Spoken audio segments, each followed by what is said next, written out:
네, 신종 코로나 바이러스 감염증 확진자가 늘면서 근거 없는 주장들도 퍼지고 있습니다. 팩트체크팀 김여은 기자와 따져보겠습니다. 김 기자, 별의별 소문, 유언비어가 많더라고요. 네, 그렇습니다. 일단 첫 번째로 살펴볼 것은 질병 명칭에 대한 겁니다. 질병 명칭과 관련해서 한국 정부가 중국 정부의 눈치를 보고 있다는 주장인데요. 그런 주장이 오늘 정치권에서도 나왔습니다. 한번 같이 들어보겠습니다. 네. 우한 폐렴이라고 말하지 말고 신종 코로나 바이러스 감염증이라고 말해달라. 정부가 중국 눈치 보기에 급급하지 않나 심히 우려를 표하지 않을 수 없습니다. 네, 그 세계보건기구 WHO는 질병 명칭에 지역이나 사람 이름을 넣지 말 것을 권고하고 있습니다. 네. 왜냐하면 지리적 차별성을 둔다는 이유인데요. 정부도 이 같은 방침을 따른 것으로 보입니다. 그런데 홍콩 독감, 일본 뇌염도 있었고요. 메르스도 중동호흡기 증후군이라고 우리가 지역명을 넣어서 불렀잖아요. 근데 이 경우는 다른 건가요?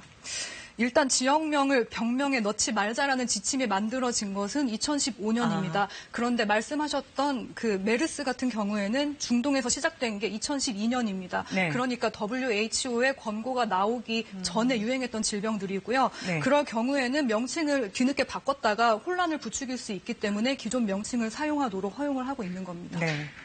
명칭은 그렇고 이 병 자체에 대한 그 잘못된 정보도 굉장히 많은 것 같아요. 정확히 알아야 예방에 도움이 될 텐데요. 네, 그렇습니다. 저희도 그래서 좀 시민들의 우려를 살펴봤는데요. 네. 첫 번째 우려로는 그 신종 코로나 바이러스가 눈을 통해서도 감염될 수 있다는 것이었습니다. 환자의 기침을 통해서 나오는 그 침 방울, 비말에 만약에 바이러스가 있다면 눈이나 코, 입의 점막을 통해서 바이러스가 침투를 할 수는 있는 겁니다. 네. 그런데 그렇게 되려면은 오염된 손으로 눈을 비비는 경우에 직접, 네. 그럴 경우에는 감염 가능성이 있는 겁니다. 단지 그냥 마주 보기만 했다고 감염되는 건 아닙니다. 각막에 의한 전염은 아닌 거다. 네. 결국 가장 큰 문제는 이 비말 전염이잖아요. 그래서 중국인이 입국 금지해야 된다는 주장도 나오던데. 네, 그래서 아까 제가 덧붙이려고 했던 게 하나 더 있었는데요. 네. 그 중국발 택배에 대한 우려도 그렇죠. 왜냐하면 아까 제가 말씀드렸던 것처럼 그 전문가들에게 저희가 물어봤습니다. 이 중국발 택배를 받아도 되겠느냐라는 우려가 많다 그랬는데 지금 보시는 것처럼 상당히 발송 단계가 길고 복잡합니다. 8단계, 9단계까지 되고 있기 때문에 그렇죠. 그 배송 과정에서 바이러스가 살아남기는 상당히 힘들 것이라고 전문가들이 전했습니다.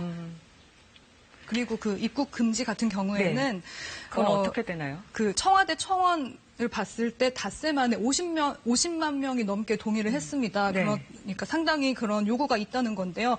현행법으로 제한할 수 있지만 국제 관례상으로는 쉽지 않습니다. 왜냐하면 세계보건기구의 규칙을 보면은 그 불필요하게 국가 간의 이동을 방해하지 않는다라는 규정이 있고요. 네. 또 18조를 봐도 의심 환자의 경우에만 입국 거부를 가능하도록 상당한 제한을 두고 있습니다. 알겠습니다. 팩트체크팀 김여은 기자 잘 들었습니다.